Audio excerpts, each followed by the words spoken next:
In today's video, I'm going to teach you how to fix SSL certificate issues in Shopify. A valid SSL certificate lets you store load over HTTPS and shows the padlock icon in the browser, reassuring customers that their connection is secure and that checkout information is protected.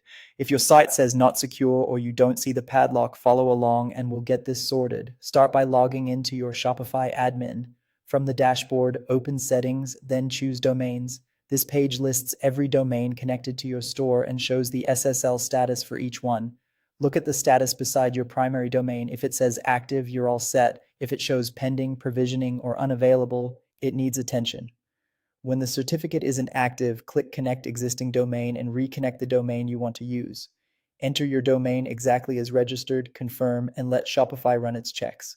Shopify will guide you through verifying your domain settings. Follow the on-screen prompts carefully. In most cases, this means ensuring your DNS records point to Shopify.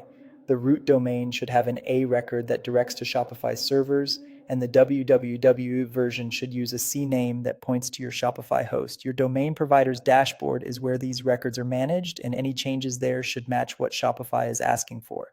After you've confirmed the settings, give Shopify time to update and provision the SSL certificate.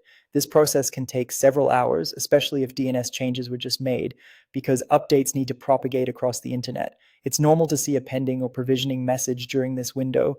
Once you've waited, open your storefront URL and refresh the page. Check the browser's address bar for the padlock icon and make sure the URL begins with HTTPS. If you still see warnings, head back to the domains page to confirm the latest status. If the issue continues after you've followed the prompts and waited, reach out to Shopify support or your domain provider for assistance. They can verify DNS records, confirm ownership, and check for conflicts that might be blocking the certificate. When the SSL certificate shows as active, your store is securely accessible over HTTPS, and customers can browse and check out with confidence. And that's it. If you found this tutorial helpful, don't forget to like this video and subscribe to my channel for more Shopify tips and tutorials.